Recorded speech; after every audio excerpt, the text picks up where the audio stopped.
नमस्कार किसान साथियों,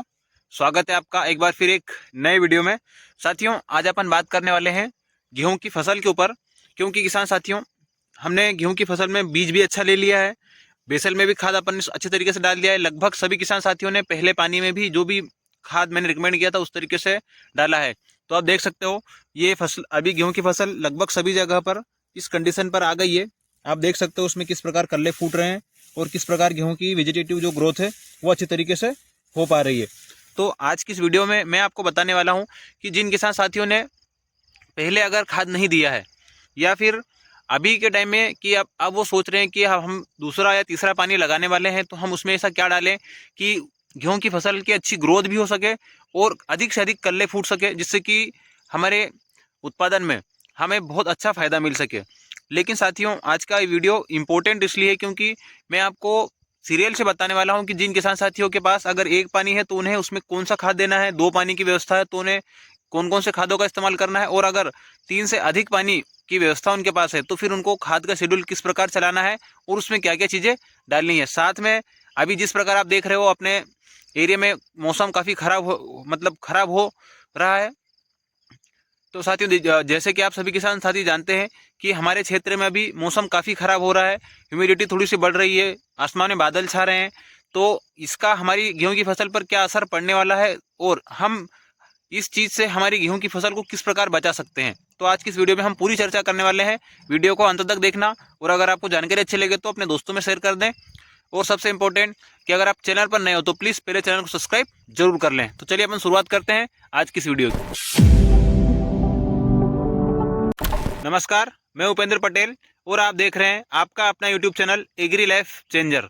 किसान साथियों, अगर आपने इस चैनल को अभी तक सब्सक्राइब नहीं किया है तो प्लीज़ पहले चैनल को सब्सक्राइब जरूर कर लें, क्योंकि गेहूं की फसल की सारी जानकारी के साथ मैं आज की इस वीडियो में आपको कुछ महत्वपूर्ण चीज़ें बताने वाला हूं जो मौसम से रिलेटेड है कि हमें जो मौसम खराब हो रहा है, आसमान में बादल छा रहे हैं, हमें इस कंडीशन में हमारे खेत पर क्या क्या किन किन चीज़ों का ध्यान रखना है, जिससे कि हमारी फसल को इस जो मौसम खराब हो रहा है इसका नुकसान नहीं हो और हमें उत्पादन अच्छे तरीके से मिल सके। तो साथियों, वीडियो को अंत तक देखना, और अगर आप चैनल पर नए हो तो प्लीज़ पहले चैनल को सब्सक्राइब जरूर कर लेना। साथियों, बात करें हमें कि हमारी फसल में हमें इस कंडीशन पर देना कौन कौन से तत्व है और क्यों देना है, तो सबसे पहले अपन पहचान करनी है कि हमारे खेत पर कौन से तत्व की कमी है और हमें कौन से तत्व कितने कितने डालना है। तो हमें सबसे पहले करना क्या है, हमारे खेत पर हमें देखना है ये जो पत्तियां हैं गेहूं की, अगर ये पीली नज़र आ रही हो आपको, जैसे कि इसी खेत पर आप देख सकते हो ये यहाँ पर थोड़ा सा पीलापन नज़र आ रहा है। अगर आपके खेत पर भी आपको ये पीलापन नज़र आए तो आपके खेत पर नाइट्रोजन की कमी है, जो हम यूरिया के माध्यम से पूर्ति करेंगे। ये वीडियो में आपको आगे बताऊंगा कि अपने को किस प्रकार डालना है। बात करें इसमें कि अगर ये जो पत्तियां हैं ये ज़्यादा गहरे काले रंग की हो जाए या बैंगनी रंग की हो जाए तो इसमें फास्फोरस की कमी आसानी से आप पहचान सकते हो। तो हमें अब अगर आपका दूसरा या तीसरा पानी चल रहा है तो हमें अब इसमें डालना क्या है, तो एक बोरी आपको यूरिया लेना है, क्योंकि नाइट्रोजन का हमें जो इस टाइम पर पूर्ति करनी है तो हमें यूरिया के माध्यम से ही पूर्ति करनी है। इसमें यूरिया एक बोरी लेना है, साथ में अपने को लेना है इसमें फास्फोरस। फास्फोरस भी अपने को जो सिंगल सुपर फास्फेट होता है वो एक बोरी ले लेना है, और अगर आपके पास उपलब्ध है इस टाइम पर भी तो पोटास 20 से लगाकर 25 किलो, और अगर नहीं है तो कोई दिक्कत नहीं है। लेकिन हमें इसमें अपने को लेना क्या है और चीज़, तो इसमें आपको साथ में आपको अगर अवेलेबल हो या आप खर्च कर सकते हो तो फिर आप इसमें मैग्नीशियम सल्फेट, जिंक साथ में सल्फर अपने को ये करीब 6 से लगाकर 7 या 8 किलो प्रति एकड़ पर डाल देना है, और इस सब को मिलाकर अपने खेत पर अच्छे तरीके से डालना है। लेकिन एक चीज़ का और ध्यान रखना साथियों कि हमें डालना कब है ये, तो डालने के लिए हमें पहले पानी चलाना है, उसके बाद में ही हमें हमारे खेत पर इसको डालना है। अब बात करते हैं साथियों, ये तो हो गया कि जिन किसान साथियों के पास पर्याप्त पानी है वो, और लेकिन अगर आपके पास कम पानी है, आपके पास एक पानी ही है, तो मैंने इसके लिए अलग से वीडियो बनाया है कि आपको क्या खाद देना है। अगर आपके पास एक पानी ही है तो अपने को शुरुआत में ही खाद देना है, क्योंकि अगर पानी की पूर्ति आप नहीं कर पाओगे तो फिर आप कितना भी खर्च कर लो, आप उस तरीके से उत्पादन अपने खेत से नहीं निकाल सकते हो। इसलिए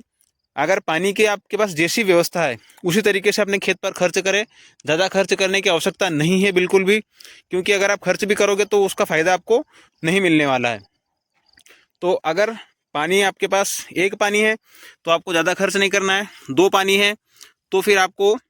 दूसरा पानी जो आप दे रहे हो उसमें अपने को यूरिया, साथ में अगर हो सके तो यूरिया की जगह पर आप डीएपी प्लस पोटास देना बहुत आवश्यक है, क्योंकि पोटास एक ऐसा माध्यम है जो आपकी फसल को में जो न्यूट्रिएंट्स होते हैं ज़मीन में, वो उसका वहन करने का कार्य पोटास का ही होता है, इसलिए अपने को वो डालना है। लेकिन अगर आपके पास पानी की कमी है, 2 पानी है, तो आप एक पानी को रोक कर बीच में आपको ह्यूमिक एसिड का इस्तेमाल करना आवश्यक है, जो कि आपको छिड़काव के रूप में डालना है। क्योंकि अगर आप ह्यूमिक एसिड छिड़काव के रूप में डाल देते हो तो फिर जो पानी की कमी है कहीं ना कहीं वो उसमें आपको थोड़ा सा वो गेहूँ की फसल को रिलीफ मिलेगा और उसकी बढ़वार नहीं रुकेगी, और बढ़वार अगर होती रहेगी तो फिर उसमें कल्ले भी अच्छे निकलेंगे और आपका गेहूँ का पौधा स्वस्थ रहेगा। तो जो आपका अपने पर पानी की कमी है आप उसको थोड़े दिन के लिए इसको डाल सकते हो, तो आपको ये खर्च करना है, ज़्यादा अपने को दिमाग लगाने की आवश्यकता नहीं है। लेकिन जिन किसान साथियों के पास 2 से अधिक पानी देने की क्षमता है तो फिर आप अपने खेत पर अच्छे से खर्च भी कर सकते हो और साथ में उत्पादन भी बहुत अच्छे तरीके से ले सकते हो। तो इसके लिए तो शेड्यूल पूरा मैंने आपको पिछले वीडियो में बताया है, लेकिन मैं आपको फिर से एक बार बता देता हूँ कि जो गेहूं की फसल है उसमें शुरुआत से लगाकर आखिरी तक हमें 70 से 80 केजी नाइट्रोजन, जो कि यूरिया की बोरी के माध्यम से आप अगर देते हो तो आपको लगभग 3 बोरी के हिसाब से देना है। तो आप उसको डिवाइड कर लेना कि हमें तीसरे या चौथे पानी तक। लेकिन इसका ध्यान ये रखना साथियों कि हमें 40 दिन या 50 दिन से पहले सभी खादों का इस्तेमाल कर लेना है, उसके बाद अपने को खाद का इस्तेमाल नहीं करना है। क्योंकि जो गेहूं की CRI स्टेज होती है, ग्राउंड रूट, इस टाइम पर जब निकलते हैं तब अगर आप जितना भी खाद दे सकते हो हमें दे देना चाहिए। लेकिन जब कल्ले पूरी तरीके से फूट जाएं और गेहूं की वानस्पतिक विकास के बाद में गेहूं और बढ़ने लग जाए, फिर आपको खाद देने की आवश्यकता नहीं है। नहीं तो फिर आपका खाद कोई भी आपकी गेहूं की फसल को नहीं लगने वाला है और आपको उसका फ़ायदा बिल्कुल भी नहीं मिलने वाला है। इसलिए हमें 50 दिन के पूर्व ही इन खादों का इस्तेमाल करना है। तो अपने को जो मैंने आपको बताया नाइट्रोजन, तो नाइट्रोजन आपको जो 3 बोरी यूरिया है उसका आपको अलग अलग डिवाइड कर लेना है। इसके बाद बात करें फास्फोरस की, तो ये भी आपको फास्फोरस की मात्रा करीब करीब रखना है अपने को। प्रति एकड़ पर सिंगल सुपर फास्फेट की बोरी 4 बोरी प्रति एकड़ पर डालनी है। बात करें पोटास की, तो अपने को करीब 1 बोरी 30 से लगाकर 50 किलो पोटास गेहूं की फसल में पूरे जीवन काल में अपने को उसको देना है। तो आप उसको डिवाइड कर सकते हो, और मैं आपको रिकमेंड करूंगा कि आप ये दो बार में इसको ख़त्म कर दें। तो आपका जो गेहूं की फसल है उसका वेजिटेटिव ग्रोथ अच्छा होगा, उसका विकास भी अच्छा होगा और हरी भरी रहेगी, साथ में उसमें कल्ले अधिक से अधिक फूट सकेंगे। अब बात करें कि हमें इसमें और क्या देना है, तो प्रति एकड़ पर हमें जिंक सल्फेट 10 केजी, और उसके बाद में अपना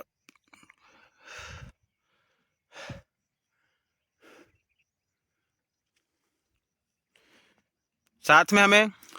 मैग्नीशियम सल्फेट, उसका भी अपने को 7 से 10 केजी, साथ में सल्फ़र लेना है अपने को, तो सल्फ़र की मात्रा आपको रखनी है 10 केजी। ये सभी चीज़ें जब डालनी है तब आप उसमें डीएपी का इस्तेमाल नहीं करो, तब आप शुरुआत में दो या बाद में। लेकिन मैं आपसे रिकमेंड करूँगा कि आप या तो बेसल से पहले डाल दें या फिर डालें तो आपको तीसरे पानी में ये चीज़ें डालना है, जिससे कि गेहूँ की फसल में ये पूर्ति भी कर सकें और आपकी फसल अच्छे तरीके से हरी भरी